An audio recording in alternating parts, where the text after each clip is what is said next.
Hello and welcome. It's the man, the alien, possibly a gremlin, and welcome to the first ever episode of STD on a PP. Now, Trent, for today's fuck. Hello and welcome. It is the man, the alien, possibly a gremlin, and welcome to the first ever episode of STD on a PP. Now, Trent, before we started recording, you let me know that you want to share with us your delectable recipe for deviled eggs. Now, why don't you turn your webcam on? Let's see that delicious recipe. Why don't you show us how it's done? Show us how it's done, Trent. I don't have a webcam. Well, let's move on. Talon, you said you had a beautiful sonnet to perform for us. Trent, okay, can I just talk to you backstage real quick? Yeah.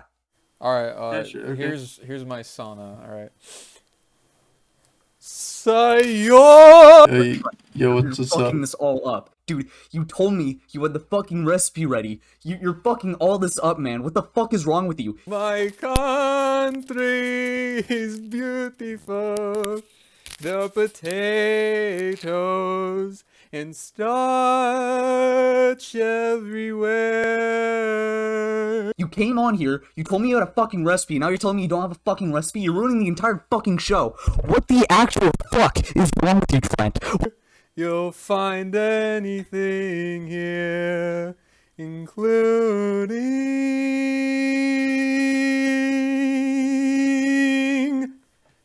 vodka. What the fuck is wrong with you? What do I fucking pay you for, you fucking cretin? I feel like I'm gonna become best friends with Andrew Files now.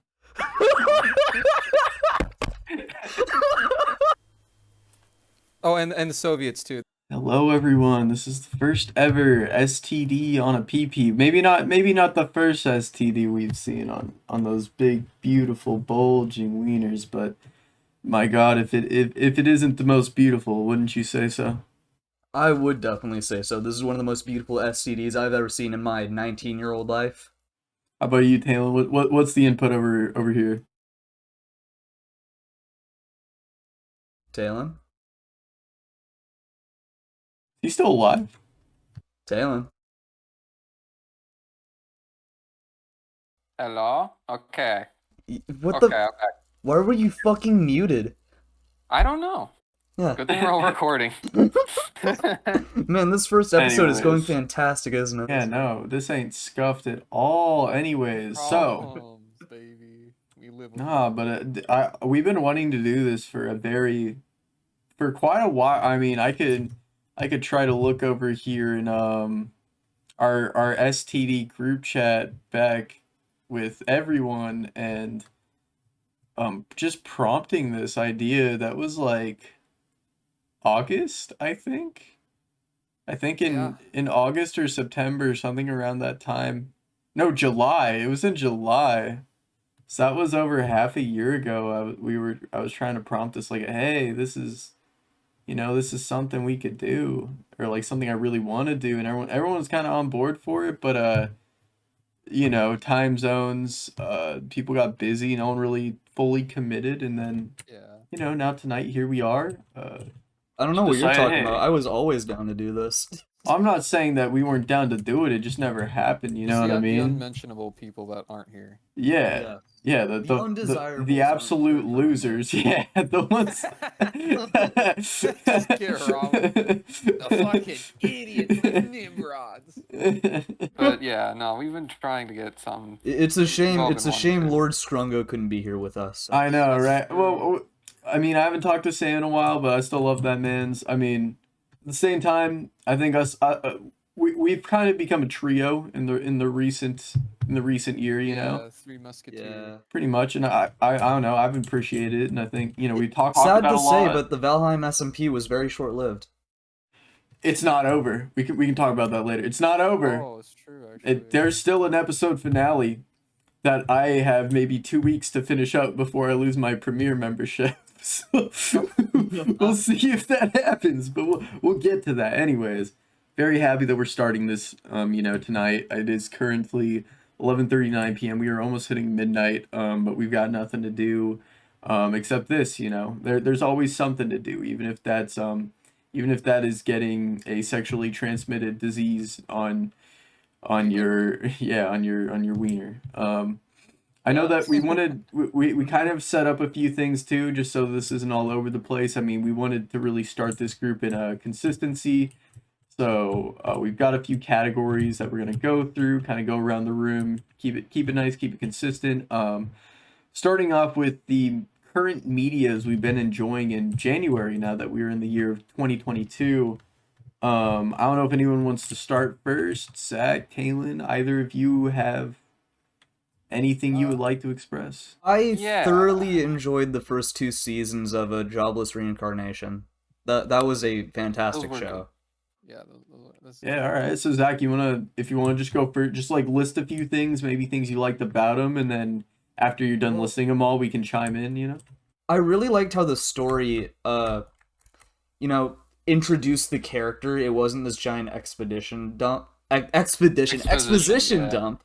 That's Are you what I doing meant. that? Expedition. Yeah. Brent does that sometimes, but it's true. Yeah. It does feel like an expedition, though. Like when fucking animes or like shows or anything like that, they're just straight up like, so here's a bajillion different things you need to know about this world before you actually get entertained. Okay. Yeah, the way that they do the exposition is genius because the way the show is set up, the dude was a incel in his previous life, to put it bluntly, and he Yeah, gets pretty much. reincarnated in this world, in this fantasy world, and he still retains all of his memories, and it's very interesting, and you just see him go into this world and, redeem himself and live this larger than life type life that was much better than his previous one. It's like the best redemption arc anyone could ask for. And the plot is very interesting. The characters are very likable. Even the most annoying character, that red-haired girl, she starts to become likable during the saga where they're going through the demon country.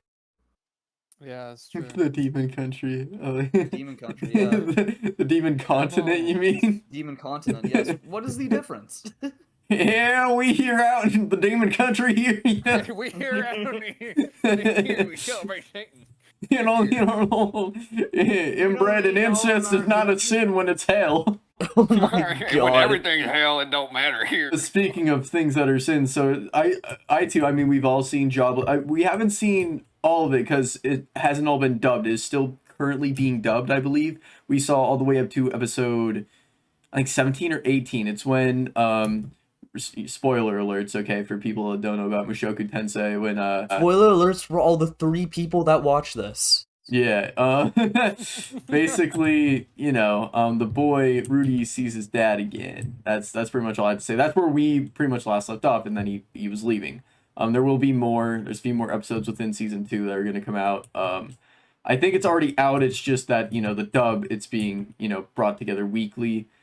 No, I definitely enjoyed it. I do love the fact of second chance. It takes an already kind of oversaturated and not really desirable genre that is isekai that I really have grown kind of a disdain for, and it makes it something, I don't know, something to enjoy. I personally can enjoy it. The one thing that I didn't like about the series, not to be all negative over here, but it needs to be said. There's no denying Rudy's a pedophile. Yes, the one thing I didn't really want to mention, but yes, it needs to be mentioned. It has to be said because, like, to call this show as it would have been a masterpiece if this one thing didn't exist. But Japan, you did it again. Thank you. You have my blessing. You did it again, Japan. You made me realize why I can't watch anime all the time, because you love showing those 10-year-old bodies. Like, oh my god. Nah, but on a real note, I mean, What's the deal with 10-year-olds? it's a little rough. Yeah. Not. Oh my god. I wish That's the only. That's the it's only. it's the real only major thing. I don't issue. really have any Yeah. other problems with Everything it. else, it's I. You go through like quite a bit of a time span, but it doesn't feel like time skips. It's very natural in its progression. Yeah. The story's very heartfelt. I mean, yes, it's gonna have those moments that make you go, oh, that made me uncomfortable, and then like immediately after, you're just gonna have 5 episodes that are very heartfelt and you can really resonate with. So no, I'm very much looking forward to it. I'm hoping more seasons come out of it. I hope they tone down on the things mentioned, but other than that, yeah, no, it's great. It really is. So, yeah, Mushoku Tensei. Anything else, Zach, that you've been enjoying? Let me think. Let me think. I don't have anything at the moment. Let's move on to Talon. Hey. So let's see. Does it have to be of last year, right? It has to be of last year. No, it doesn't. It's just anything you've been enjoying this month. It doesn't even have to be something that has come out or that is coming out. It's just something you enjoy. It could literally be a game from the 80s, but hey, if you're enjoying it right now, talk So, about it. okay, so the game I did enjoy, and speaking of game, um, System Shock. I really, really liked System Shock, and Tell us a little bit it's about it too to give us some yeah. So context. Because System I don't Shock know is what System based Shock does. on it's based on this idea of like a kind of cyber futuristic world where like hackers and gamers and shit are all like super smart and they make code and stuff and they're trying to like this kid is like was it like a super hacker, right? We'll just say he's a super hacker. And he hacks like a national corporation that like makes AI and shit. And he hacked all their security and got arrested. And the guys that were there were like, "Hey, you're kind of smart for a kid your age. You wanna help us out on something?" So he does. So he goes to the station to work for the company that he was going to get arrested by, and instead of like it being a normal thing, he's just working on some stupid stuff. He actually worked on a super fucking evil AI that takes over the entire station and wants to control Earth. So he goes into like cryo sleep, and she hacks it so he's in cryo sleep forever, practically. And it's long enough for all the people on the station to become mutants and crazy creatures and like fucking there's so many interesting things about this game that like it's from the creators of BioShock too to put that in perspective. So there's a lot of creative like nuances that they had made in this game before BioShock came out. So this is the precursor to BioShock practically. And it's really interesting to see their just full on like creative ideas in the first game because this is like Doom looking old pretty much. But Mm-hmm. they're they're making a new one, like a remaster of the first one pretty much. And I'm pretty excited for it because like the graphics look nice. I don't really care too much about graphics as long as, the game functions well, that's all that really matters. And so far the demo functioned great. Like it felt just like the first game, which is really nice. Hmm. Um and let's see. What else to talk about? I mean, I could even on that. I did watch you play the remake they're working on, and it had a what was the feel I said? It kind of felt like a laser tag, Oh, like a kind of bowling alley, midnight bowling alley feel to it. I really yeah, like it that had feel. I want to see that more in games. So I definitely want to try it out soon too. Like I don't know much anything about the plot. I mean, the gameplay, like you said, it's kind of in that Doomish, a little bit on the survival side, but Doom graphics and like yeah. at the That same that was the time, very first one though. That was the very yeah. first one. But like I'm very down to see what it turns into. I'm like Yeah, dude. I could get invested to it definitely, especially just by the feel alone of it. Yeah, anything else for you? Um, then other than games, I recently saw the show Arcane, which yes, Arcane is made by Riot Games, the guys that made League of Legends. I get it. League bad, poopy. It's really shitty, but the show it just has nothing to do with the game at all. It's its own thing. It's its own standalone story that is really good, honestly. Like it I don't want to spoil it too much because I also want you guys to see it and experience it. But Yeah. other than like its story, it's a visual delight, dude. It's so good. Like you know the 3D Clone Wars? Uh-huh. So picture that, but like the latest season. And it's more painterly. It's kind of like that. And like the expressions are just they're very natural. They're very, intense when they need to be, but not like so intense to where they're goofy. Mm-hmm. It's a good mix. It's a good mix of story and realism. And Alright. also it's in a steampunk world too, which automatically makes it cooler. Like I love steampunk shit. Nice. Yeah, no, like I said, Steampunk it's shit. Steampunk shit. Steampunk shit. That's what I meant to say. Steampunk shit is always a vibe. definitely like it. Yeah. I know you've definitely talked about it. I definitely will look into it eventually. Reluctantly. Reluctantly, Crouched so at the it's starting not line. even my like distaste for League. It's just like there's just so like not just you. I got my sister that's recommending me Tick Tick Boom. I had some random employee recommending me Don't Look Up. There's so many shows out and movies and stuff, and I'm like, I get it. There's a lot of good stuff out right now. Don't get me wrong. I want to see it all. I just can't watch it all at the same time, and it's more when like people are like, "But you need to see it right now." I'm like, "But do I really?" Because there's like 10 shows right now that are all different shows. Everyone's like, "But you really watch mine first?"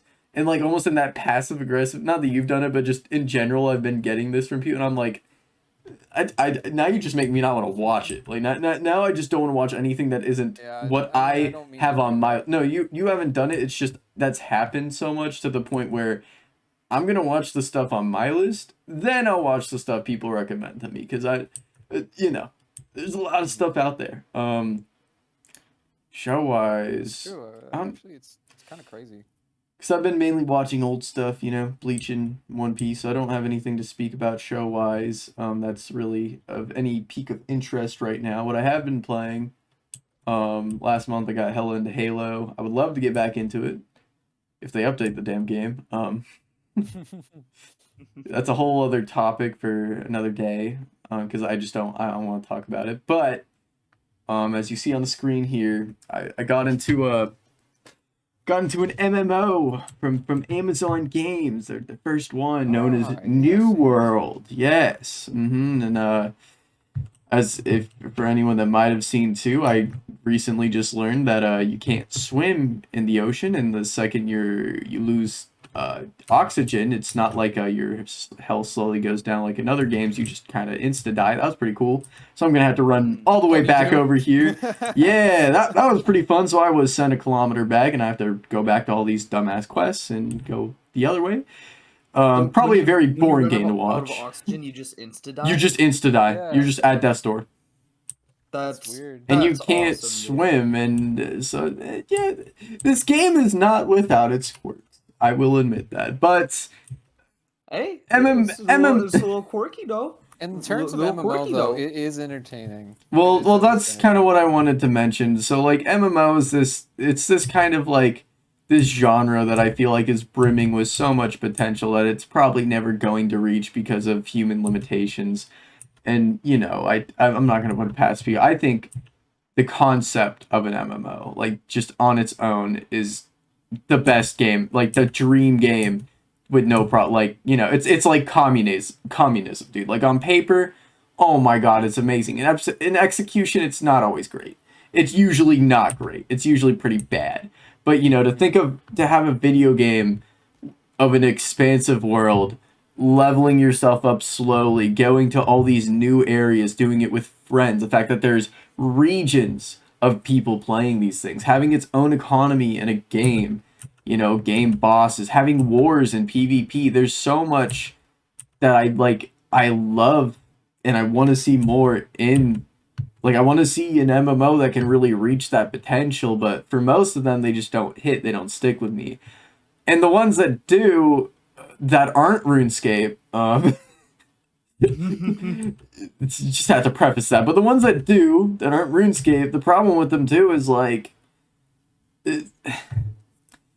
they do monthly subscription stuff, and I jump on a lot of very different games. disheartening. It kind of makes it, it's why I don't have Amazon Prime. Sure, I still use the website consistently, but it's the preface of a subscription that kind of turns me away because I'm not going to be using it every month, and I feel like I'm wasting money in that sense. And with an MMO, it's the same thing. It's like, especially with other games, why can't I just, with every other game that isn't an MMO that I own, why is it that like I can straight up just jump on the game whenever I want, right? Like I can just hop onto it. Maybe it's been a month, maybe it's been a year. I can just hop onto the game and enjoy it as it is. But when it comes to stupid MMOs, that's no bueno, right? Like you don't get to do that. No, it's like well, if you want to spend $12, you can revisit your game for a minute, and it's like I don't I don't want to invest time in a game that I was spending $12 a month in. So I'd basically spend like over $100 a year just to play a video game, to drop it, because I want to move on and play new things and do new things, and then not really be able to revisit it because I would have to repay for that subscription to really explore anything I want to. I'm not saying like they force you to some have free to play stuff, but it's not the same. It's just like it's to entice you to want that though. It's almost like this manipulation tactic that you don't want. It's like a second game within the game. Yeah, and I mean, like, I guess the only reason I really give RuneScape such a pass is because there are ways outside of that. There's just grinding in the game, making a certain amount of GP, and then paying for the subscription via these bonds. So, like, you don't have to really purchase it. It's just a matter of grinding in the game, getting the subscription, getting the content. And then when you, like, hold on to bonds, playing it, you can play it for free, and it almost makes me want to pay at that point. Like, I feel like I can go back to that game and experience the good stuff. I guess the reason why, the very first thing that got me, introduced me in the New World, and I was like, you know what, let's try it, was that just preface of it's a one-time purchase. And I love the fact that that the store didn't take anything away from it. In fact, to compare it to Halo, since, I've been so into Halo, but what hurts is that Halo is free to play. This game's a one-time purchase. And I think if Halo was a one-time purchase, it would have fared better, but because of it, there's the store that locks so much of the content, the customization, and it's like, yeah, it's cosmetic, it doesn't change your gameplay, it's still, it's not pay to win, but it does take away a lot of what you play the game for. I'm playing that game to level up so I can get new armor. Yeah, but now I don't get new armor. That's really annoying. Emphasis of like achievement, then it just starts to degrade you because you're like, I could get this if I didn't have this limitation of having to pay for this, and I don't want to because also content not coming out as frequently as you'd want it to be. Yeah, it just kind of gives you this sorrowful feeling of I just don't. Like, I like the game, but, like, I just don't want to do that. And with the limited maps, I mean, there's a whole thing, but I guess the comparison I wanted to make was that the way it kind of blocks out the content, whereas in New World, it's a one-time purchase. Yes, there are purchases you can make outside after you've bought in the game, but it has nothing to do with, 30 free levels. Like, it doesn't break the integrity of the game and what you're playing it for. It's all purely, I mean, I could show it right now. It is all purely, here's the store, it is all purely emotes. I mean, there's consumables in here, but, I mean, that's a dye pack. Like, I don't think you're really going to be, I don't think that's really going to put you up against anyone else like, haha, I got a massive dye pack to color my armor, loser. What are you going to do? What you gonna, and I spent like $6 on it. That was worth my money. Like, if anything, the store doesn't really have anything to offer, but I don't even have to complain because, like, if people really want this stuff, if they want skins to make their weapons look cool, sure. Yeah, and the thing is, like I said, it doesn't break the integrity of the game. If you want to get to level 60 the fastest way possible, you just got to find the best grind strategy. There's no way to pay your way into that. The only way you can really do it is by playing the game. You have to actually play through the game. Everyone that's at the cap level right now has earned it. I think playing the game objectively is what it is versus subjectively, because like when you put an option on how you want people to play your game, but like that option tends to become the primary, like, oh, of course somebody's going to spend money because it's just easier. Like when there's too many benefits to that one option, then it's just not going to work. Yeah, you never want to pay to win, especially in an MMO. It would break the entire reason of the game being an MMO. But just knowing it has that, it really made me that. And it was also the combat that brought me into this game. I mean, I remember, I think Zach was the one that really mentioned, like, hey, we should probably play this game. And I was like, like, at first I wasn't sure because this game still is flawed. And from what I heard, there was duplication glitches that was breaking the economy. There still is within patches. It happens. When the game first came out, when it was first released, you know, this was a big release. People were waiting for it. You know, a big MMO that promised a lot of things. They only had like 100 servers or something. Basically, no one could get in. The wait times were like up to 20 to 40 hours, I believe. And some people would just, you know, let their computers run it, just wait and get it, and then their game would crash. So they had 20 hours on a game that they couldn't refund, that they couldn't even play for a week. Like the people that first time purchased this game, most of them could not experience the content in this game. And I mean, beyond that, it's still an MMO. Like, a lot of people were expecting, oh, it was going to have, you know, the quests were going to be more maybe lore tied or stuff like not dog. It's an MMO. Play the game to grind. You level up your character. PvP. That's what brought me into this game. Also, is the PvP. Like, PvE, cool. It's fun. It's what you're watching now. It's probably really boring. But like, the PvE is definitely what I wanted to get PvP is what I wanted to get invested into, because the game's combat takes a shift from your RuneScape, from your WoW classic style. It kind of takes a MOBA form. And as much as I'm not a huge MOBA fan, I feel like it's a step in the right direction, because another problem I had with MMOs beyond the subscription service that it typically falls under to log content, like the gameplay function, was really the gameplay of like because again, you have this concept of you have to make a massive ass world, this huge map with all different enemies, levels, and game content. How do you do that? You have to sacrifice the gameplay for the majority of it. You really have to sacrifice a lot of what would make the gameplay more interesting. And I don't think it's always really worth it. And I think this is a step in the right direction of it doesn't have to be Dark Souls, okay? It doesn't have to be the craziest in-depth combat ever. I do have realistic expectations. Oh yeah, maybe one day, we hope. But it's not required to make it a good game. Like, I don't think that's required.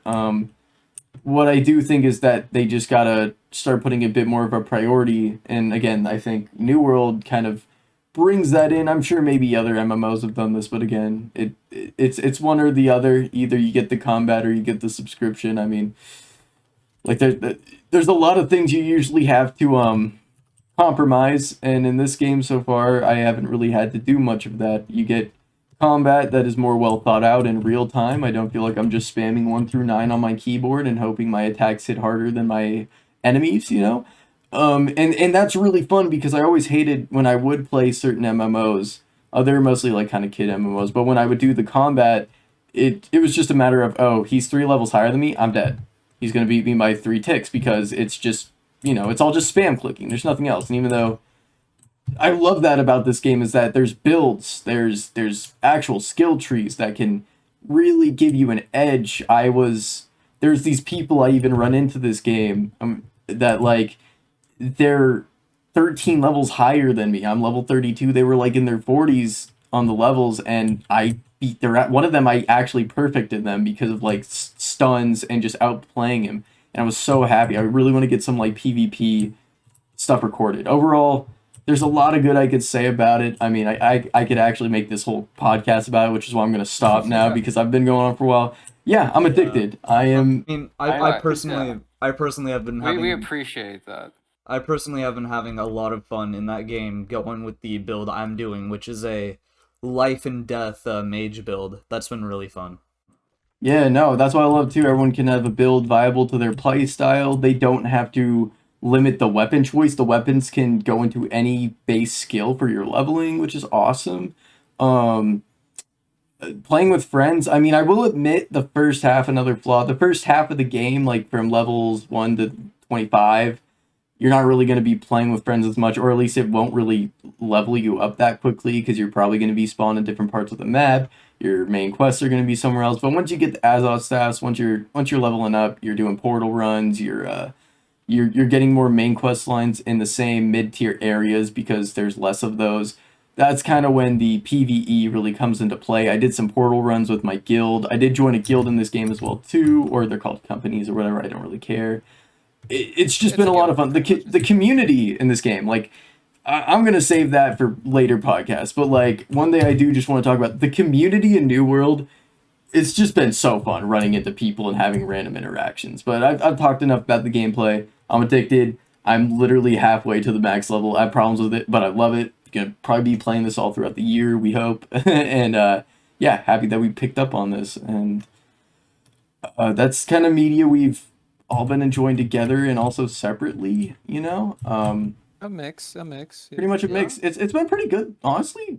Knowing we have that, there's even more that we could talk about, but you know, we want to move on. Like, kind of nice knowing that we're starting this year with some pretty good stuff. I mean, I don't really think this year is going to be much of a upgrade from the last year, but we got some things to look forward to. We got things we're already enjoying. That's kind of nice. I can't really remember a lot of media I really appreciated in 2021 besides the end of the year when I watched Spider-Man. I can't really think of anything past that. That and Halo. Spider-Man and Halo.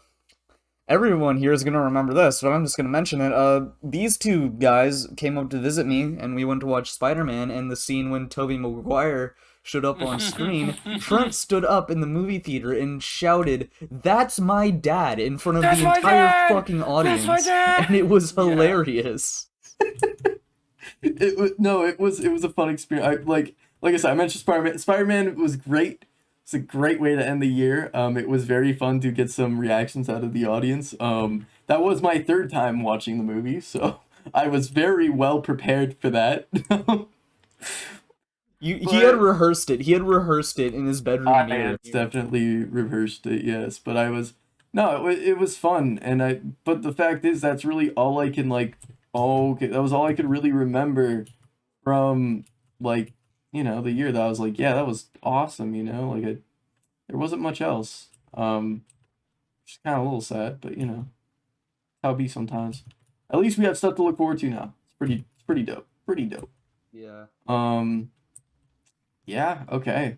But I know there was something we wanted to get into is now with all the stuff we've individually enjoyed and things that were just kind of fun entertainment, some dumb. I mean, there's also stuff we've kind of that's made us think, that's really made us want to talk about things, talk about life and in general. And we wanted to start it off, especially in the first episode. I think we all agreed on, hopefully I'm saying this right, Don Hertzfeldt's two films. One is his first episode in the digital series, World of Tomorrow, and then the first kind of full feature film he made, which was It's Such a Beautiful Day.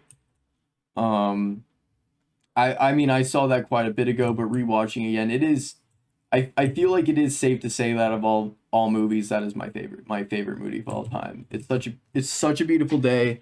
It just captures a lot of things about life that I can appreciate. To give a little context too about Don Hertzfeldt, I mean, he draws stick figures, right? He has a very simplistic style. But for the longest time before he went into the digital medium, he embraced traditional page by page, frame by frame, drawing every little detail animation. He would record sceneries and beautiful areas just within his own hometown, I believe, with one camera that I think he'd been using since the 90s, and it was a very vintage camera that was definitely giving out. And it would leak and he would just use it. I just feel like, the dedication he had to use these traditional mediums, spending way more time than anyone else would on these projects to make really beautiful pieces of art. It adds to the quality, but I think we should start with, since it was his first one, Such a Beautiful Day. Again, it took him 6 years to make this movie. Since I already have stuff to say, who wants to start? Who wants to talk about, Such a Beautiful Day? He went home and masturbated for 7 hours. That's what I have to say. I mean, yeah, but that's no. Yeah. That's in the movie, but that's very much out of context. Very out of context. Yes. Gosh, it's hard to pinpoint just a single descriptor for what the movie A Beautiful Life is, because it's many things in one. It is this very disjointed story about this guy's life and him going through it and then ending up having this terminal illness that isn't ever specified. I theorize that it's probably Alzheimer's. Schizophrenia. I think it's multiple things, because he gets memory loss, hallucinations. It's also hallucinations are a part of Alzheimer's. it's afflicting his physical health too. Whatever he had, it's probably multiple, you know, mental conditions that he's experiencing. But it never does really say it. The movie itself is about life and how it's very unpredictable and disjointed and strange and doesn't really make a lot of sense, but in a way that's what makes it very beautiful. I personally see it's such a beautiful life as that because there is no one, description for it. It just is a lot of things, and that's what life is. Mm-hmm. That's a beautiful life. Yeah. Beautiful day. Oh yeah. It's okay. I remember calling it something like "What a happy day it is" because that's what the little girl says in World Tomorrow, and I thought that's what. What a happy day it is. Like I wouldn't get the name right sometimes too, but yeah, no, I think that kind of just contributes to like all of his works. I personally believe that he everything he makes, to me, why I consider it a masterpiece or just this beautiful work is because it's many things. It's no one thing. And I think what makes that kind of adds quality to it and adds life is because everyone has their own perspective of the movie. If you just kind of want to laugh at some weird dark humor, you can laugh at some weird dark humor. If you want to cry at this like very heart-wrenching story, feel free. If you want to cry, you want to be disturbed, you will probably be disturbed. You will be many things. You will laugh, you'll cry, you will not know what to think because of how random it can be. And again, that's just all part of what makes it very beautiful. I mean, yes, and in the story it's not all conjoined. You don't always get very satisfying conclusions to things. It makes me think of like I feel like that's kind of the point, though. You're not supposed to get a satisfying conclusion to some of the things. No, definitely not. I think it's definitely part of it.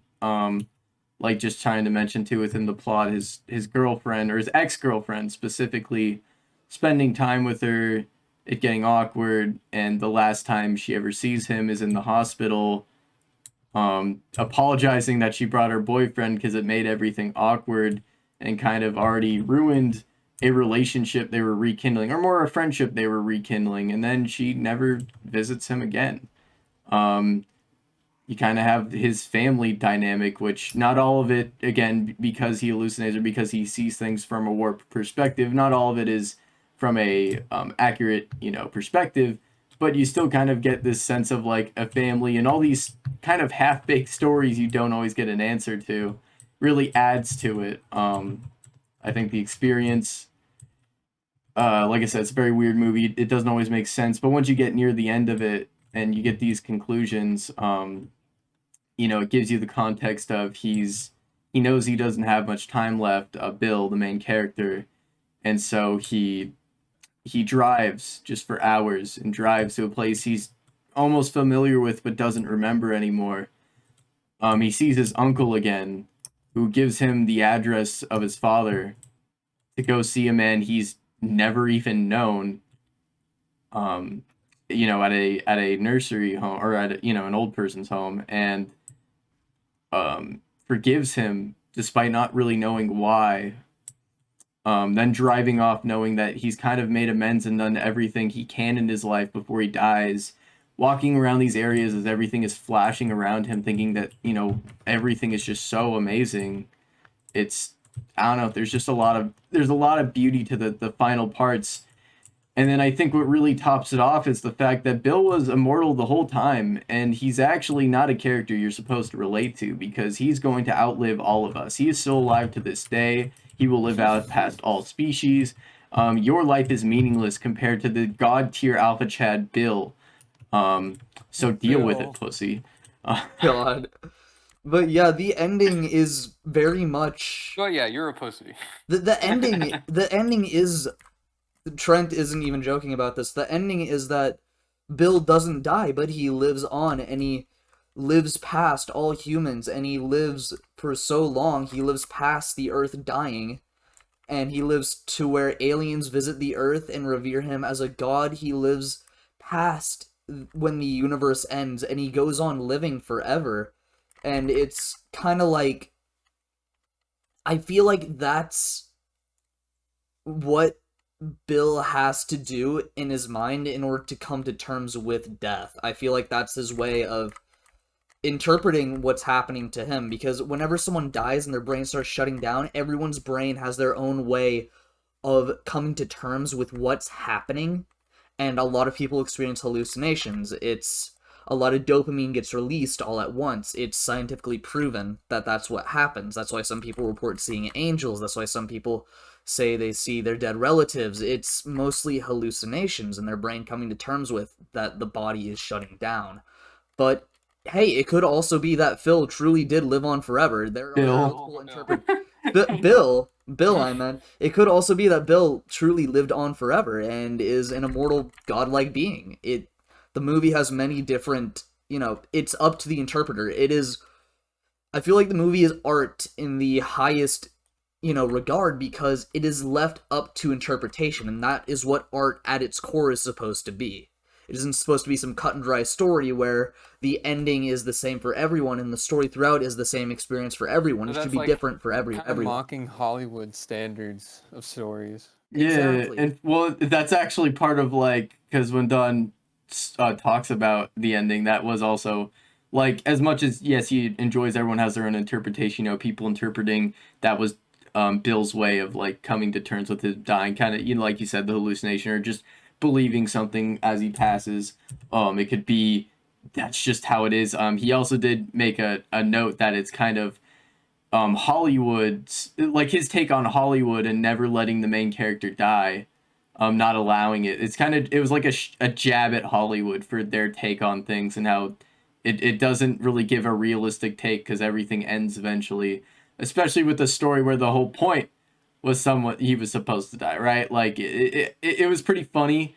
In a story that's focus becomes about moving on and coming to terms with things, the ending should naturally be about moving on and coming to terms with things, and in the case, that is the main character's death. But the movie pulls a complete reversal and does the opposite and does make a jab at Hollywood, which is genius in its own way, but it's written in a way where you can interpret it as Bill coming to terms with his own death, which makes it satisfying as well. It does all these things at once, and it is a miraculous movie, and I highly recommend it to anyone that wants to check it out. I also like interpreting the ending. Just my own little fun nerd fan theory is that the narrator in a lot of ways is God, and the fact that he's grown an attachment to Bill, he doesn't want to see Bill die, and so when that whole narration is going where he's like, no, Bill can't die now, wait, no, I will make Bill God. And so he so it's almost like narrator being God and deciding that now this is Bill's life, that Bill will be the greatest human to ever live and never die. I like thinking that way too. Again, multiple interpretations. It is the biggest, you could also interpret it as, it is the biggest jab at the Deus Ex Machina cliche in Hollywood movies. Mm-hmm. Divine intervention, which is what happens to a lot of main characters in their near the end of films and their time of need when whatever's happening. It is a massive joke. Yeah, no, and that's why I love it. I mean, and again, every frame of the animation was hand drawn. When it comes to all the effects that are going on in the film that are kind of trippy and kind of threw you off, that wasn't added in later. That was literally his old ass camera that he was just recording things slowly giving out because it was just so old and it was leaking. So all the filters and all the framework was just camera leak. That's all it was, and it made it so authentic and amazing. After that film, which again, favorite movie of all time. After that, Don took a break for a year. It kind of seemed like he was done for the most part. He didn't really have anything else to work on. He's kind of, content with what he made. I would be too if I've made something that amazing. But then he tapped into the digital medium and learned just how much easier it is to make things, because now he's made another 3-part series that has become the 3 episodes of World of Tomorrow. We've only seen the first one. I just got the Blu-ray, so I'll see more of it later. But he was able to make all of that way quicker than 6 years. And what World of Tomorrow is about a little girl named Emily meeting a future clone of herself in the last days of the Earth, and kind of just walking around the future, thinking about the past. It's one of his happier films, despite still having some tearjerker moments, some fun moments. The way he made the film, why I think it's again another just amazing film, is that he was recording just his niece talking and just playing, and said, "All right, let's make a plot around this." like, like that is like that's so amazing to me. Like everything she says, none of it is scripted. Everything was just stuff she was saying when she was talking, and he made one of the funniest things. Like, it's an amazing story that I love. You guys want to talk about the 16-minute short, the first episode? Yeah, let's talk about it. Do you have anything to say about it? I have plenty. I'm gonna let you all go first before I rant again, as I do. I mean, I don't really have much to say about it because it isn't as fresh in my mind as It's Such a Beautiful Day.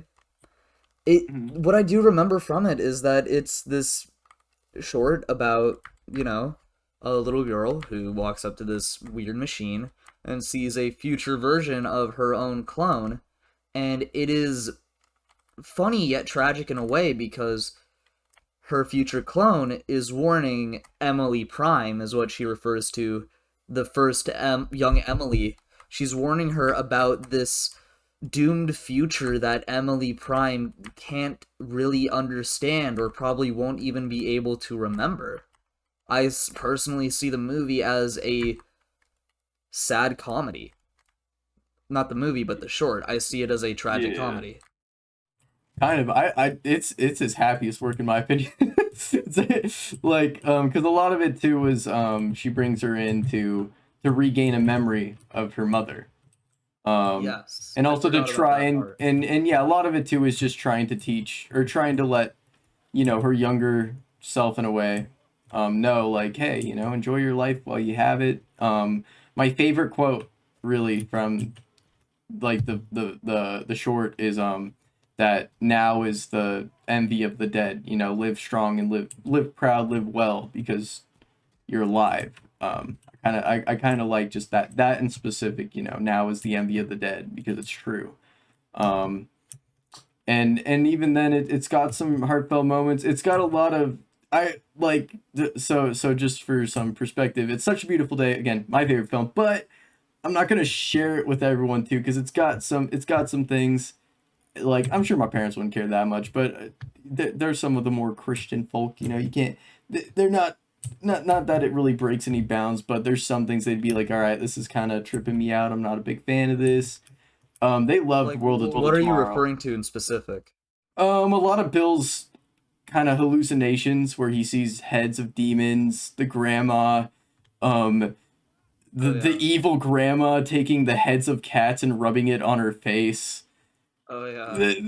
There's a lot of messed up stuff that happens. Oh, you were talking about World of Tomorrow, not It's No, Such what I'm saying is I Beautiful can show them World of Tomorrow. I can't really, I don't feel as comfortable showing them It's Such a Beautiful Day, or more so I don't think they'll enjoy it as much as they enjoyed World of Tomorrow, because as much as World of Tomorrow has this sad stuff, and there's still death, there's still very heart-wrenching moments, there's a lot less of the warped dark humor, like the warped part of the humor, of like demon heads and stuff like that. And it more is just stuff of like, oh, dead bodies are now shooting stars and the little girl is counting them. That's really funny. Like it has a lot, it can, I think having an innocent, like almost 4-year-old girl like Emily makes, even though, like, I think if you take her out of the film, it does now gain that sad dark comedy, but by inserting her into it, it really gives it a lighthearted, comedic, and really heartwarming feel that everyone can kind of feel comfortable with, even with all this messed up stuff happening. Robots being in fear of the dark of the moon and dying, a defective clone falling in love with a rock and a gas pump because she can't understand her own emotions and she doesn't have the mental capacity to long the death of her husband.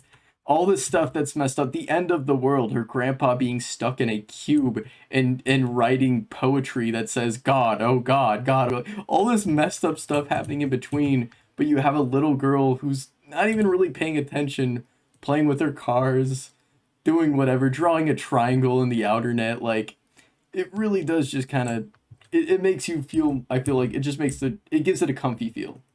And I think that's really funny. I enjoy it a lot. Puts things into like a funny perspective. Yeah, and to me it even enhances, we talked about It's Such a Beautiful Day and saying like what makes it a masterpiece is that it's art in the fullest sense. I think that's something Zach said, that like you can interpret it in so many ways. I feel like as much as I still prefer maybe It's Such a Beautiful Day, World of Tomorrow almost takes it a step up, and in the fullest sense you can see this as a world-class masterpiece, or you could just see it as this is a really funny thing of like, just some sci-fi story and this little girl is just kind of not paying attention. It's a comedy. Or you could see it like I personally I'll start tearing up whenever I rewatch it because of like the little moments they have in between. Like it could be very sad, it could be very funny, but like to me everyone's interpretation will be that much different in World of Tomorrow. And so it's almost like a sign of seeing how Don in his writing he's advanced it a lot too. He's growing and making a masterpiece that much more perfect. I think it's awesome. So I'm very excited to see the next 2 episodes I've gotten on Blu-ray. It does say it's the first 3 episodes, so maybe that means there'll be more beyond that. Maybe he's gonna make an entire series. Like it's Hopefully, very I excited want to to see see his an work. entire series on this. Yeah, I'm very, if he just continues them like throughout the years, that it'd be so awesome. I love his work, his old work, his new stuff. I feel like his old work was just more morbid, but he kind of slowly started adding a lot of meaning in the most, almost by making it meaningless.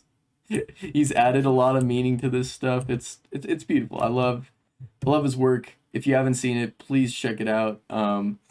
I mean, I know we didn't say it verbally, but I'll probably post in some like, some post credit spoiler warnings. And even if you did watch through, I mean, just check them out. They're amazing. Please support them if you can. Great art. Any closing thoughts you guys want to bring up with I think Hertzfeldt? everything that I wanted to say has been said. I feel like everything that there is to say has been said, unless anyone else has any more opinions. You, Taylor, any closing thoughts on Don Hertzfeldt's stick figure films? This animation process is so long. Like when he said that, it just completely reminded me that everything is straight up just hand drawn on actual, just normal pieces of paper. He used no tracing paper. It's just normal pieces of paper. Yeah, no, I mean, I could show that too. I'll probably show you guys too, because you'll probably see as well. I don't know if you've seen it yet, but there's a YouTube video where he just made a cycle of stick That's the figures one I'm walking. talking. Yeah, and he cuts up the video a lot too, where like it's these blips of him like slurping his drink and then drawing and then flipping the page and then drawing and flipping the page and slurping his drink and then showing the progress after. Very interesting, very interesting. I'm gonna link all of these too. I guess my closing thoughts I would say too, just if you can support his work. Unfortunately, the Blu-ray to It's Such a Beautiful Day is $150 because it was like a limited release. It's not really going to go to him anyways. Don't feel obligated to get that. If you want to support him, the best way to do so, you are able to rent for $5 on Vimeo the film. You could also purchase it for $10 and just own it freely. I think I'm going to do so I can use it in this video to just take clips. World of Tomorrow, same way, it could be rented, I believe. And if you can't find any means, it also has a Blu-ray he is currently selling. It comes with a sticker. You can get, I think there's a puzzle piece. There's a lot of different bundles with it. Check it all out. It'll all be linked. But yeah, amazing art. Can't wait to see more from him, and I appreciate that stuff. Moving past that now, we've talked about Don Hertzfeldt. We all got into something. I think I want to kind of pass this mic over to you, Zach, because you're the one that introduced us to this, and I think you know more about it the Backrooms is something we all Yes, just the recently got Backrooms. into. So I'm gonna give that to you now. So here's the story on how I got these guys into the Backrooms. So He stuffed us. He what? stuffed us in it. I stuffed you guys in the Backrooms, yes. We are in the Yes, Backrooms right now as we speak. we're We are on the right now. comms. We Yeah. send help. No. There's a black stick There is figure. He Trent, won't leave us the alone. thing, Help! thing that you fail to understand about the Backrooms is that help will not come. Oh yeah, no, I know. I mean, like we'll talk about it, but yeah, no, the whole Yes, point but of isolation. anyways, But yeah, no, start about a like talk couple about what are the Backrooms about, like, or what is the Backrooms basically, and then why did before I we get get into it? before I get into that, I'm just gonna say what happened. So a couple Okay. nights ago, I showed these guys a YouTube video that I think it has like 1.2 million views now, maybe a bit more. From this small creator. I should actually look him up very, Work very, is really really well too. Like quickly. it's really well done. Um, I was super impressed by it. let's see. Yes, but he made. Let me just go to YouTube because I have the video liked. He made a short horror skit about the Backrooms, and it is one of the most well done illustrations of what the Backrooms is supposed to be and what the feel of the Backrooms is supposed to feel like. And it is expertly done. It gave me chills the first time I watched it, and I wanted to share it with Trent and Taylor. And before I did, I told them, "Hey, before I show this to you guys, do you know what the backroom is? The Backrooms are." And also, the view has like 2.6 million views now, which is insane. But Bonkers. Worth it. It was well worth watching it though. yes.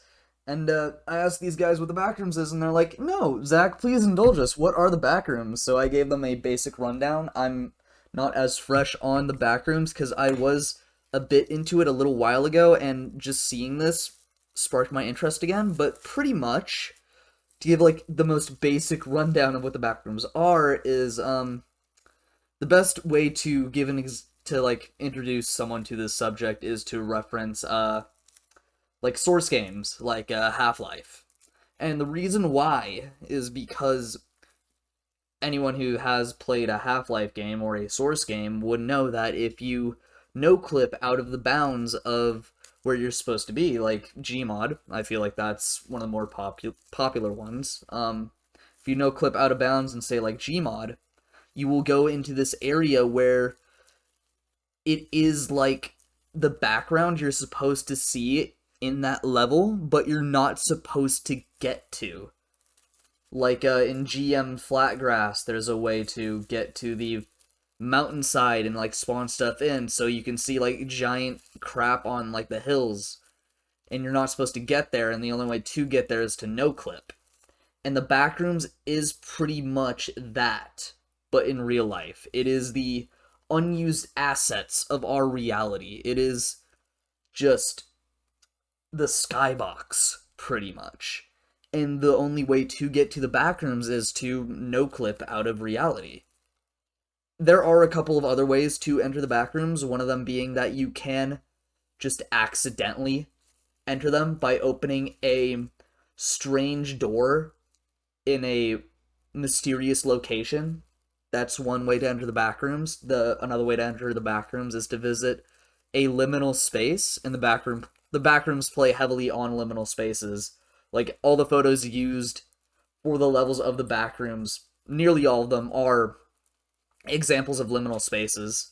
If you go to a space like in our reality that is akin to a liminal space and open a door there, you have a high chance of opening a door to the Backrooms. And what a liminal space is that if you've ever seen like a picture of a setting and you just get this feeling of, wow, I feel like I've been there before. That's very strange, but you actually haven't been there before. That's what a liminal space is, and it can create a very creepy feeling. And that's pretty much the basic rundown of what the Backrooms are. There are multiple levels of the Backrooms. I looked this up last night. Canon, there are 12 official levels to the Backrooms. Anything beyond that, it is considered by the majority to be canon, but the most official levels are the first 12 ones. And theoretically, the levels of the Backrooms go on exponentially and for infinity. There are unlimited levels, theoretically. Infinity and beyond. And there's even debate that there is a level -1, which is very strange. But anyway, I'll just stick to the basics. So when you first enter the Backrooms, let me just open up a new tab. When you first enter the Backrooms, you enter level 0, which is the lobby, and this is what the lobby looks like. And even if you don't know what the Backrooms are, you may have seen this photo before. But yeah, this is what it's referencing to. And here's I just found this right off the bat. Level 0 is the first level of the Backrooms, and the first level many encounter. Level 0 is a non-linear space resembling the Backrooms of a retail outlet. Similar to its previous form, all rooms in level 0 appear uniform and share features such as yellowed wallpaper, damp carpet, and inconsistently placed fluorescent lighting. And it is a class 1. It is considered safe, secure, and minimal entity count. But even then, there are quite a few entities that are there that can be very dangerous and deadly. And this is considered to be the tutorial level. So what entities are beings that live in the Backrooms, that in many of them, there are few ones that are okay to encounter, that are friendly, but many of them you aren't going to want to see, because many of these entities are hostile, and they are going to want to kill you if they do see you. And this becomes especially more present in later levels, especially, yes, in later levels this becomes more and more present, the amount of entities and how dangerous they are. And I don't remember a lot of them off the top of my head, but Blackface. Pretty much. And a lot of them resemble, like, shadow creatures. Yeah, that's basic. That's the basics, pretty much. There is an entire wiki on this. If you're interested in this, I recommend you check it out, because it is pretty interesting. And yeah, check out this video right here too, if you haven't already, because it is phenomenal. It gave me chills. And yeah, I will pass this on to whoever else wants to chime in on the subject. Well, comparing it to what I know, the SCPs, right? You know, because I was a nerd in middle school. I got into creepypastas, and then high school I got into SCP Foundation stuff. And I mean, I still think SCP is very cool. It's got a lot to offer, but I think it's like, I don't know if this is safe for me to say or if this is even accurate, but sometimes I treat SCP as the popcorn entertainment of kind of the horror genre, unlike internet lore. As in, like, there's not really much to gain from it or this big theme. It's just kind of a bunch of entities that might take over the world. They're interesting, you know what I mean? But there's not much more beyond it than the intrigue. Something that the Backrooms kind of gave me by comparison that kind of made me want to look more into them, and why I'm currently reading through all different levels, what they do, characters within what is considered, you know, the canon of it, even the ones that are just community made that aren't necessarily canon. The reason why I've kind of got into it is because I see a reoccurring theme that's laid consistent through almost all of the Backrooms, and it's the theme of isolation and what is the greatest fear you could really be put into. And that's when entering, you know, a new world like the Backrooms, kind of like this plane off of reality where not all the laws you understand of reality exist. You gain this sense of there's a lot of things you have to overcome to even have a chance to survive the Backrooms. You know, I think one of the biggest things that is difficult is the endurance. You think of a lot of people who don't even make it past the first level, which is tutorial, and it's not necessarily, yes, some run into entities. I think most of them just give up because you're in this almost infinite rooms that are all, you know, from the musky floor, the moist floor, the musky air, the very like over exaggerated noise of the lights above you, all plays in. And if you are going through this place for hours, for days, it is slowly wearing down your mental stability. And I think most of the backrooms, at least the ones I've been reading through so far, have this theme of, whether there's an entity chasing you too, which just adds to the horror aspect, you no doubt still feel the horror of being alone. I think within the wiki of the first level, it even says too, where people do tests, you really you have no chance of really running into anyone else in the contact of the tutorial level. And there's very few levels where you will have human interaction. You try to go in with people as a group. If you can somehow, open a portal or a way to the back rooms, you're all going to get separated. If you run into any entities, like you said, most of them are not going to be friendly. You're not going to want to take your chances. Even though it's a very rare occurrence of hitting it, can you really call it luck? Because you probably don't want to be there. And getting back alive, for that matter, extremely near impossible. I mean, like, it's rare, but the lower you go, and again, it's like, it's one thing to be prepped and to really go into these back rooms with more of a motivation to live, but then it's almost a completely another, because of the chance level, almost the RNG of it, because I think I read too, one of the most efficient ways to get out of the back rooms, at least by level 0, is running into a wall that's slightly darker than the others, which is a no clip section in which you can be sent back to Earth, or back to our world. That's not always the case though. Sometimes you get just sent into deeper levels, and you don't know which levels. It's not just going to be level 1, 2, 3 through 12. You can be sent to it. And if you're just going down the levels, you're just going into more dangerous areas. And even within the lore, like you said, there's 12 that are by far canon. The rest, they're community based. Everyone kind of accepts them as accurate. But in the end, it's really the main 12 that are kind of the focus. Really, all you need is the 12 levels, because by the time you get past level 6, your chances of making it, like, you're not. Basically, you're just not. You're not going to make it out. You're going to be stuck in isolation.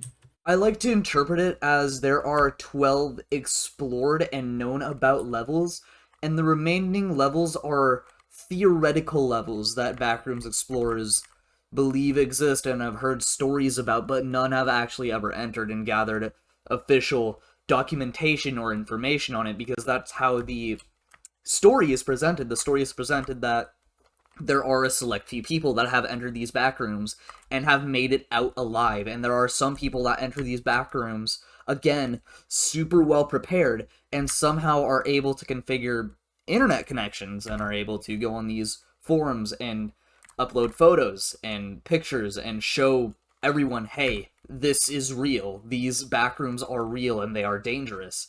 And there are these crazy people that go in there on purpose, and there are factions of people that go in there. There are communities of people that do live in the backrooms.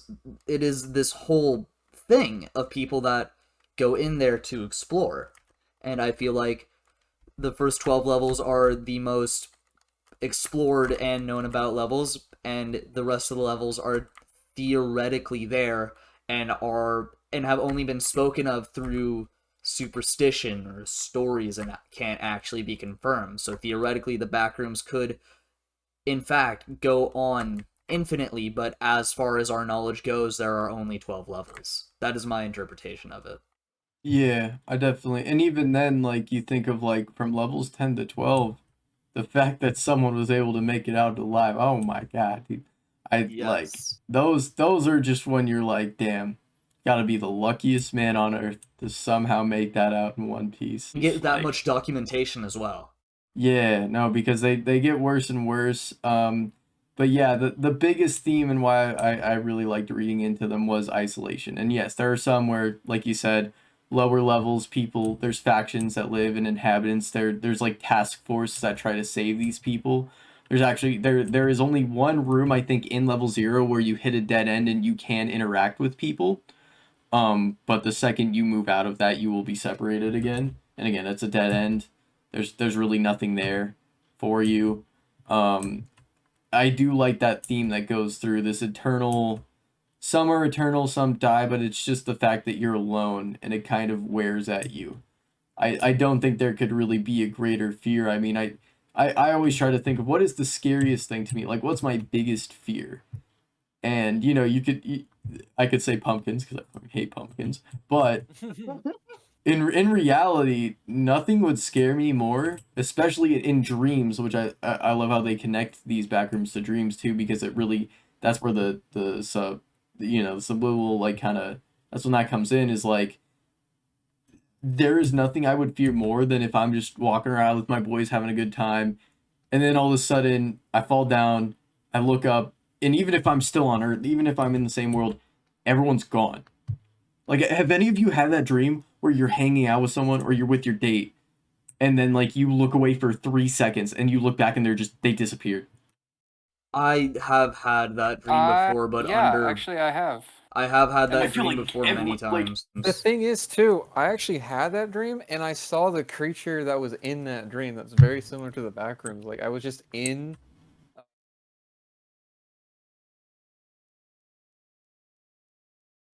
So I was near the banks and stuff, and I was just kind of like walking, and nobody was around. Everything was like dark. It was all nighttime. No, there's just nothing. There's no sound whatsoever. And this fucking creepy little like black, little scraggly little gremlin thing just starts running like 200, like 500 miles per hour at my face, and I'm like, get the fuck out of here. And then I Yeah. woke up, and I'm like, what the hell was that dream? I have It was had very much like the Backrooms, honestly. I have had a dream similar to what Trent is describing. I haven't told many people this, and I'm not going to go into too much detail, but it was relatively like it was around the period I had gotten out of a relationship, and I would have this reoccurring dream when I finally realized that it was after I finally realized, hey, the relationship is over, because that took me a while to come to terms with. It was this recurring dream of me being in the spot we usually went to and spent time together in, and I would be holding her in my arms, just sitting down, and as soon as I closed my eyes to rest them and open them, she would just be gone. So I have had that dream before. Yeah, no, and that's something where no matter like what it is specifically or what it, because again, it could be someone you loved, it could be just friends, it could even just be strange. It's just people disappear. Like, I don't think there's anything scarier than that, and that is all a nightmare I know every person has had. Everybody at one time or another, for whatever reason, has had this nightmare, because I think deep down we all fear being alone, and nothing is more scary than like the literal interpretation of every single human on planet Earth disappearing and all that's left is you. That, like, nothing to me seems more terrifying than that. And so when you pair that with the no clipping and kind of like, and I mean, you know, Gmod was notorious on Reddit for having these kind of eerie maps, you know, so that's kind of where those connections go. But to kind of pair that with like these eerie, almost nostalgic yet nostalgic familiar places you've never actually seen, I feel like it kind of it almost connects, it connects low key to our subconscious fear of being alone in an empty area, an unfinished empty place. And you know, yeah, there can be monsters and that can add to the fear, but really, does that even have to be there to really wear you mentally? Does that have to be there to break you? I think it could be there to, you know, really finish you off, but if anything, that's almost your savior. You know what I mean? Like, what would you rather have? Getting killed by a monster, you know, on the first level, or being stuck in this eternity zone where you can't even die, you can't even kill yourself. You are stuck in eternity alone in this blue mist of an endless city. No, never being able to contact people. Like, what is more fearful in your opinion? Yeah, That's that would suck. I mean, To in the me- backrooms, you can die of starvation, so that is an option. Yes, no, but I'm talking about there's a level in the backrooms. I forget which one specifically. There is a level of, like, I don't know if it's an endless sea, but I know it's a mist area where, and the reason they know is that, like, basically if you're in there and you can't escape, and I think you have to escape within a few amount of times, you will be stuck in this subspace forever. And even if you try to kill yourself or start, you can't. You are actually now immortal, but you are stuck in eternity with yourself. Wow. I was Yeah. unaware of that.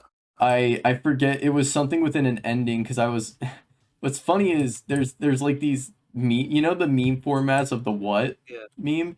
So people have used that to explain different outcomes that could potentially happen if you get stuck in the back rooms, and most of them are you're alone in an area, something is chasing you. But one of them is you're stuck on one of the levels, months have passed, you know you can't escape from this level, so you take out a pistol from your bag and you try to shoot yourself, but you open your eyes and you realize there's no bullet wound.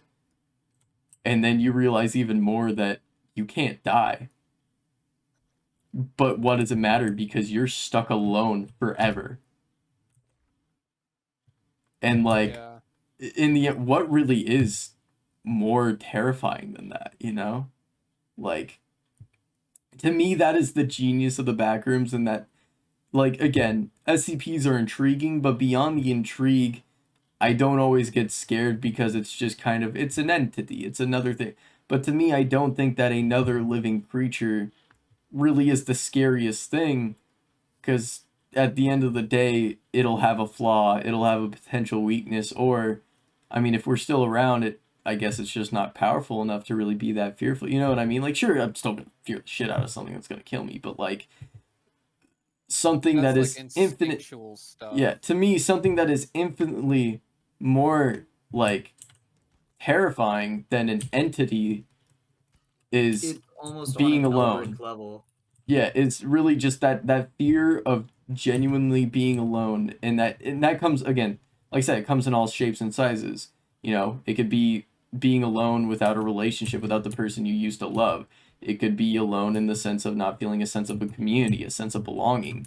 It could just simply come in the sense of like you don't see other people that often and feeling, you know, maybe you're isolated in a cabin.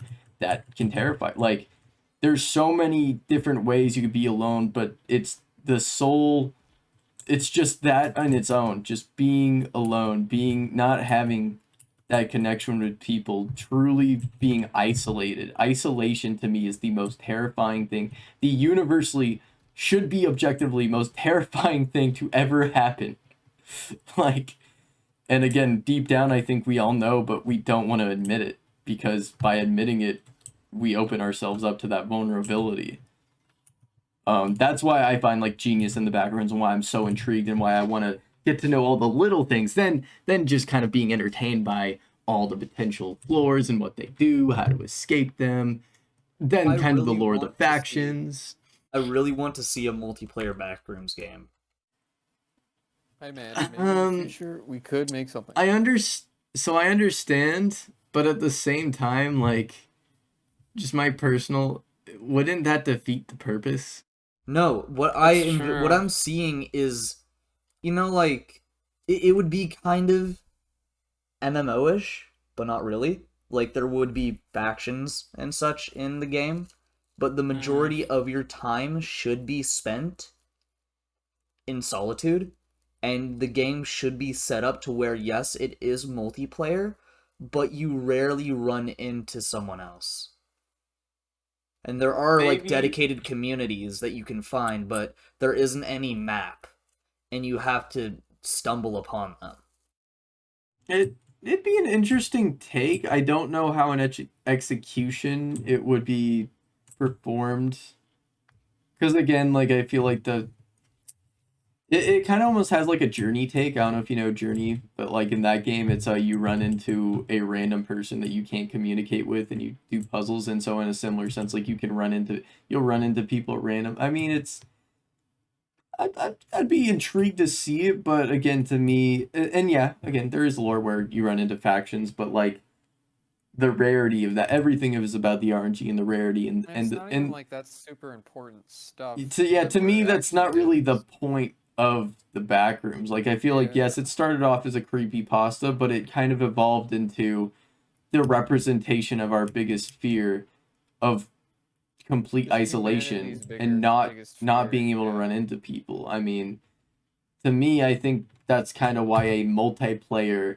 backrooms would almost kind of destroy the purpose of it. I can see a backrooms Half-Life story-ish where maybe you run into the factions and there's like kind of a story where you play the role of someone, but to be, unless it's like a roleplay server, I can't really see this being a game that kind of like works. I don't know if that makes sense.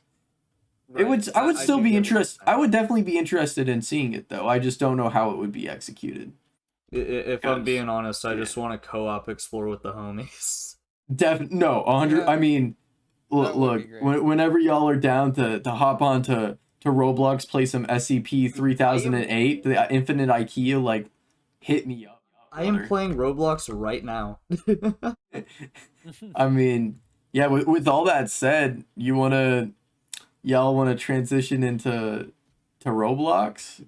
Yes. Because you thought we were gonna end this podcast on a high note or anything. I mean, we started with beautiful, or I mean, we started with stuff This we've been podcast enjoying. Never We ends. started with the positivity. Then we went to the lower level of these kind of bittersweet stories of stick figures and their lives and how they're gonna die and representing life. Then we just straight up talk about the absolute greatest horror there is, known as isolation. And now let's just talk about something that is beyond media, really. Because yes, Roblox, but let's talk about something kind of within the real world community that's just kind of disgusting and depressing. Let's end this on the lowest note we can, boys. Let's talk about pedophilia. Let's go, boys. Yeah. Right. Do we want to start with Yeah. Andrew Files or do we want to start with Ruben Sim? Wherever you want to start this. Do you want to start with the most horrendous I think Ruben Roblox Sim would be- pedophile, or do you want to start with Ruben Sim's $1.6 million lawsuit, or here's a third option. Do you want to start with how Roblox Corporation used a tax break for small business owners in order to avoid paying $1.2 million to the IRS? And yes, this is real. You can look this up. I know. I honestly, I have somewhat of a theory now that because of the hot shit they've gotten themselves in, they're gonna try to get the money off of Ruben Sim in this court case to make the money to pay off all the shit The they've done with the IRS. Fucking Yeah. idiots. Like what if that's You their think one tactic? person has that Let's much get it money, off let of alone this a company? YouTuber. Let's throw this YouTuber into bankruptcy so we can bail off of the money from the court. Now let's start with Ruben Sim. Yeah. Let's start with Ruben Sim. That's a good way to start. The guy doesn't deserve that shit. Yeah, Zach, you kind of talked more about the video. You showed it. You saw it first. You want to get the context? So, what's happening is that, Rubenson, a very popular Roblox YouTuber, and he isn't like, one of those stupid kid-friendly ones, he's actually genuinely entertaining, because he plays the game how it arguably should be played. Bullying children, that's what we're supposed to do in that game.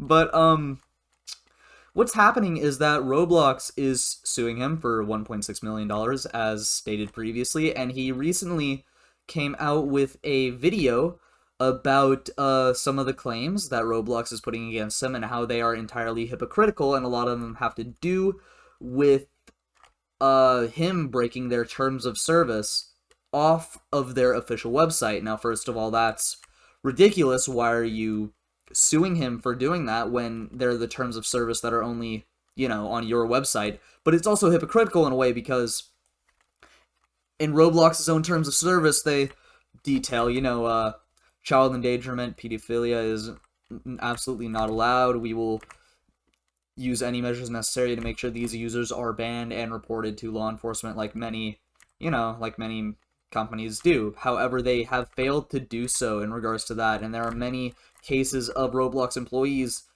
turning out to be pedophiles. Recently, a very horrendous one was discovered, Andrew, and a lot of stuff came out about him recently, and he is a we'll get Roblox into that. employee.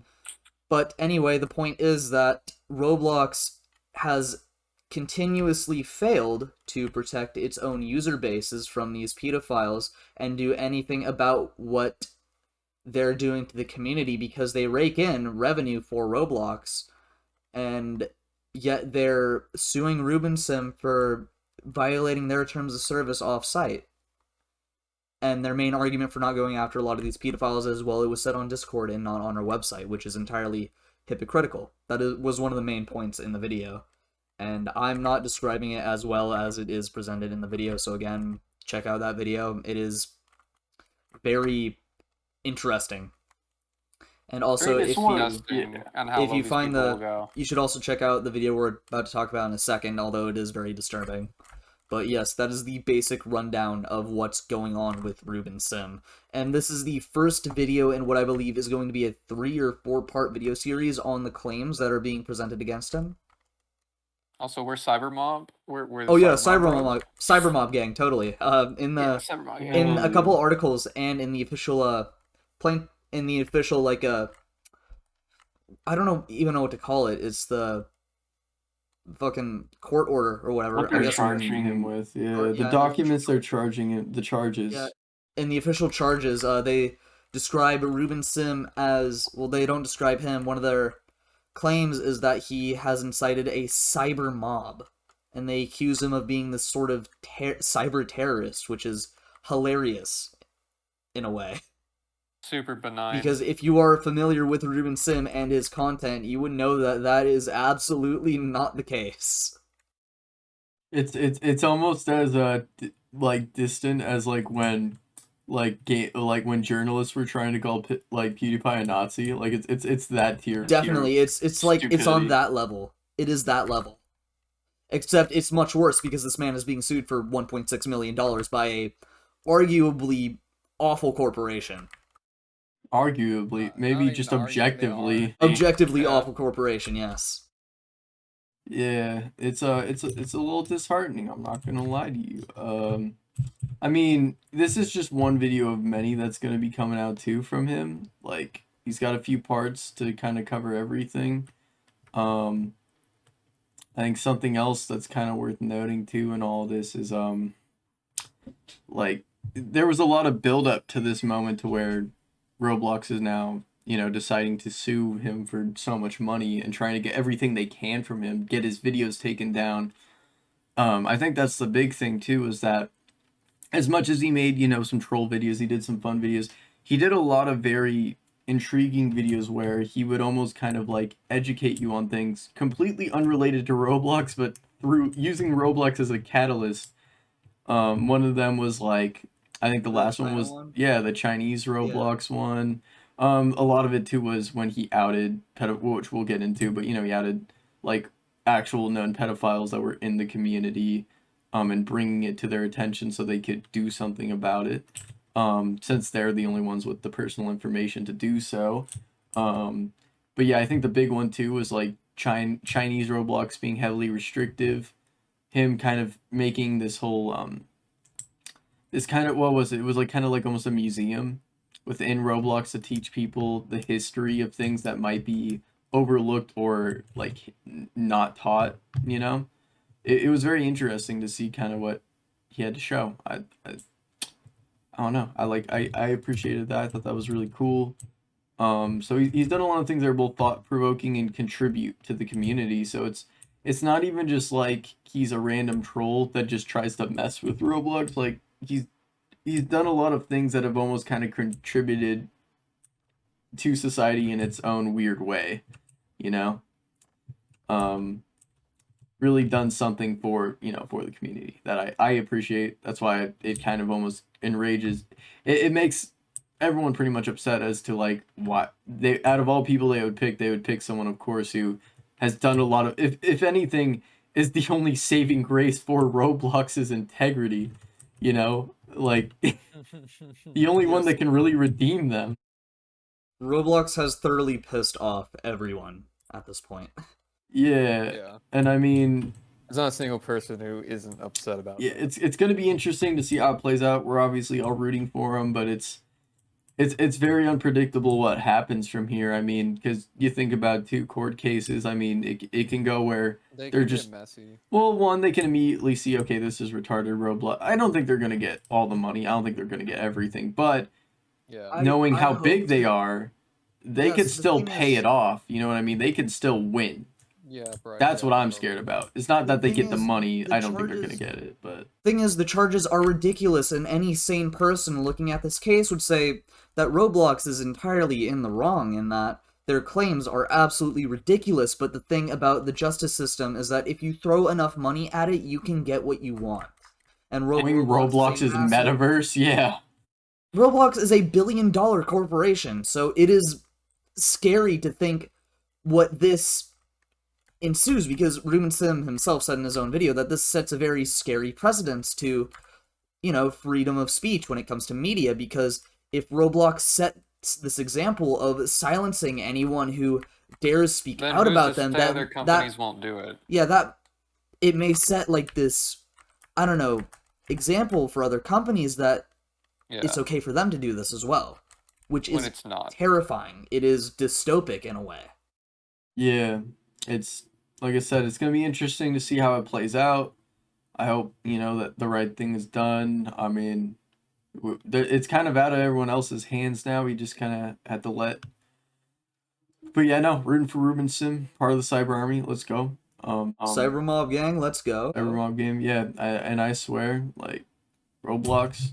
I used to be. I have made the official Fun Run game. All right. I made a Fun Run clone. Okay. I made The Walking Dead. Okay. I'm a very well known community. I was friends with Come on My Balls and Long in Jail. All right. All right. These are two notorious figures in your community. If you don't, I have the posse. I have the power. All right. I'm coming for you, Roblox. You've been warned. You have been warned. You're gonna fucking get. Anyways. Thanks, Trent. We're gonna get canceled for this podcast now. I was just saying a name.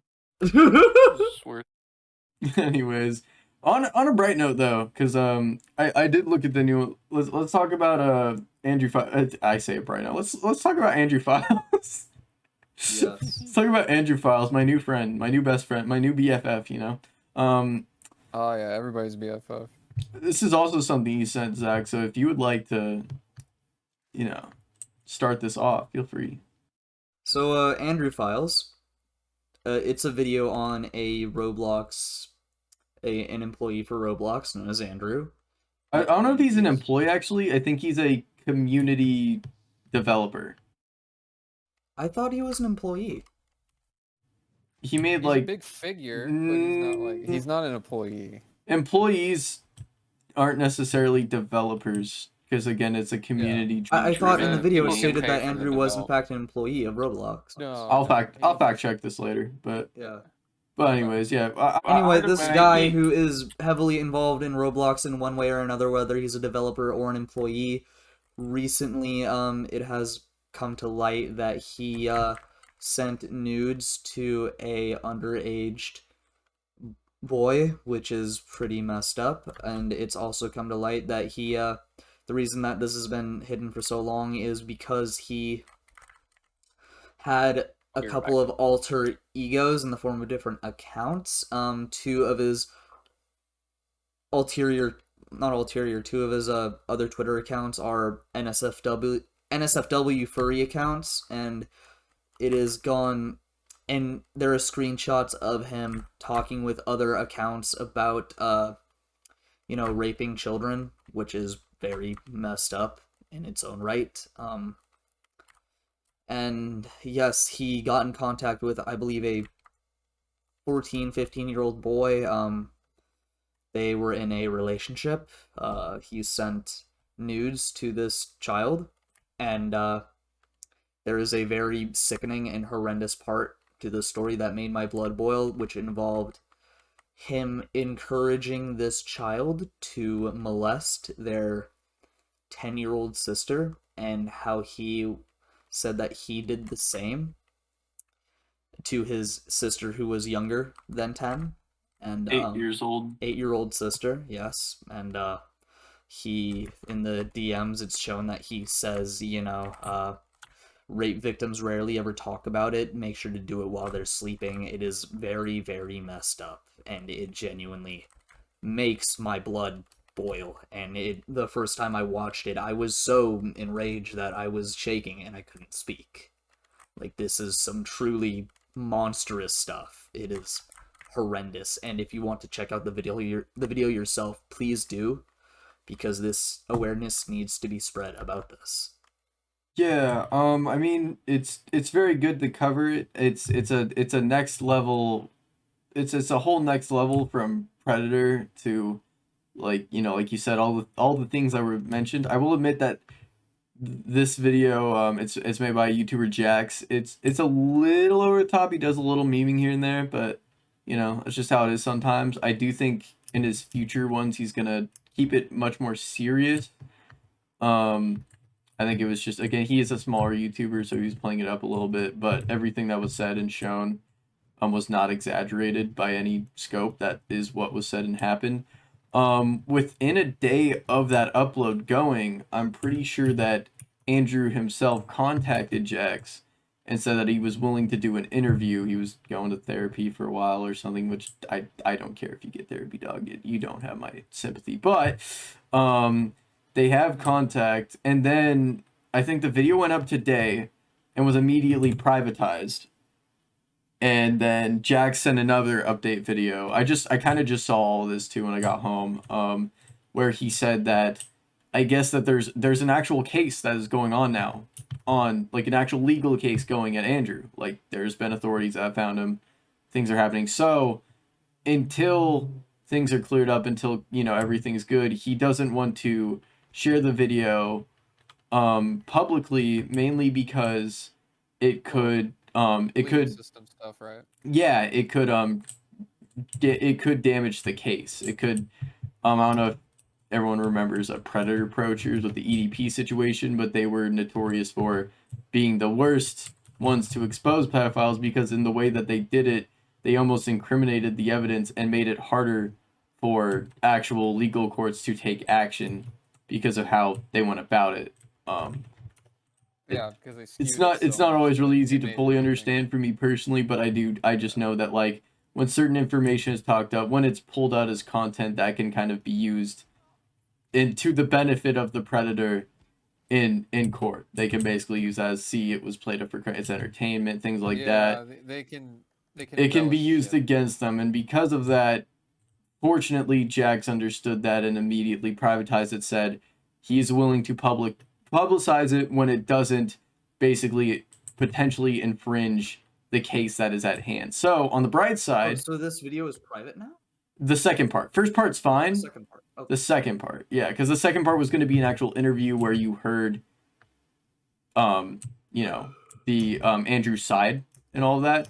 But knowing that all of that would be together again, that could set a bad precedent. So be for the best, because I honestly don't want to hear Andrew's side on this. I don't agree with whatever he says.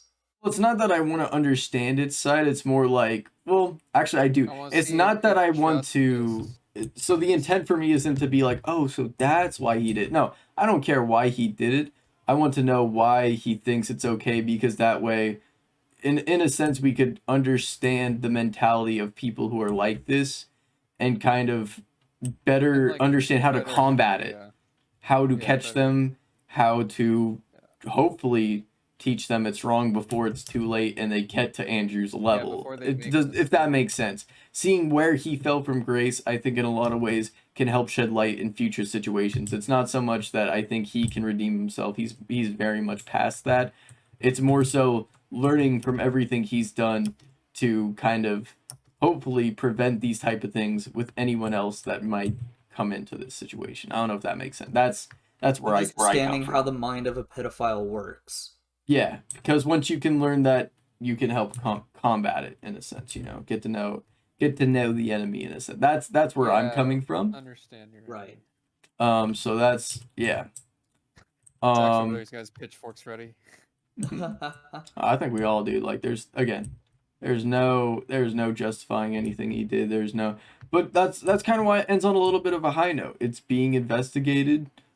He is not a multi-billion-dollar company, so despite the money Andrew has made, I doubt he has enough to really pay off the evidence that is against him. He's got plenty, which is fortunate, you know. I think that's a good thing. Not that it'll work out, but I think there's a much better chance in this case that, you know, things will be done accordingly. He will get the time he deserves to serve. he will be out of the public, which is very much needed. And as a result, too, his sake. yeah, for our sake, for his sake, for the sake of young ones that could potentially be, taken advantage of. Don't worry too much about Andrew because he will definitely make a new boyfriend in jail. Yeah, but this time he's gonna be the bitch, like. Exactly. This time, yeah. No, but that's really nice. I mean, I think this one we do kind of gain a win from it in a sense, if that makes sense. Like, I'm happy about that. Still very sad of what happened already. Yeah, Very just in disgusting, general. very deplorable. It's disheartening, but it does bring hope for us for future situations. That like happened in this sort of way. Like how Ruben Sim said in his own video, we kind of already know Roblox isn't going to do anything, so it's kind of up to us to fix these situations. That's not how it should be, obviously, but it's how it is. And if that's how it is, so be it. We'll take it. Yeah, we'll do it. So, I'm glad that things are being done. I'm glad that even Jackson was a fairly small YouTuber. He didn't even have 1,000 subs before bringing out the video. Now I think he's at 1.14. I mean, I'm glad that creators big and small are addressing these issues and that they're taking it into their own hands to help people, I think it's a really nice thing to see when, we obviously know that the ones that should be doing it won't. Any other thoughts, any closing thoughts for y'all on this situation, the Roblox community as a whole, what's going on? I just personally feel like while it's good that this one individual there is legal action being taken against him and he is going to court, there are still many Roblox predators that there is nothing being done about, which is very upsetting to me.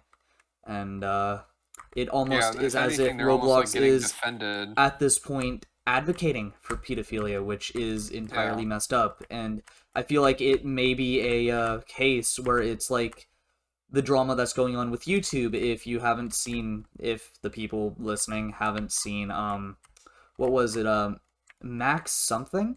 His video on YouTube censorship of channels that are trying to oust pedophiles. That video? You guys know what I'm talking about, right? Oh, I know who you're talking about. Yeah. It is called, it's Mama Max, pick a side YouTube. Max's video. Yeah, we saw that all together at one point. I feel like, yes, not to go into an entirely other subject, again, please watch Mama Max's video, it is amazing, but I feel like it is a case with what's going on with Roblox is kind of what has been going on with YouTube, where they don't want to address it because it is bad for business. However, it is much worse for business when there are millions of people screaming at Roblox saying, there are pedophiles on your website, fucking do something about it, and they are refusing to. Too. Fucking angry parents. And instead, they are suing one of their most prominent creators and promoters of their content, who at the same time, while is one of the biggest critics of their content because he does in fact care about the platform apparently more than the owners of Roblox do. They are suing him for $1.6 million because he is telling the truth, and that is bad for their advertisement revenue, which is disgusting. It is absolutely abhorrent. Nobody would say that's a good thing at all unless they're the ones that are profiting off of it, which they are. So they don't give a shit. Exactly. The whole thing just is so despicable, and it just keeps making me think of, like, at some point, when is there going to be a civil war between, like, the people and the corporations that just take control over shit just because they can, because they have money? Dude, America has been on the brink of civil war for a while now for different political reasons, don't involve corporations at all. But, like, still. I know what you're saying. I mean, there's definitely... There's a reoccurring theme here of big corporations, not doing things specifically to, like, pedophilia and child harm, like harming children, which is kind of the most messed up thing, really. And kind of seeing that, I think the reason why and why it feels like, because everyone's like, it just feels like they're advocating for pedophilia. You got to think of who are all these pedophiles on Roblox. They're not just random accounts that somehow got these, it's not like a situation in some other games maybe where just some dude in a server was somehow able to, get their information. it's like these are developers. These are these are people who make money. These are the people that make the games that people are coming for Roblox.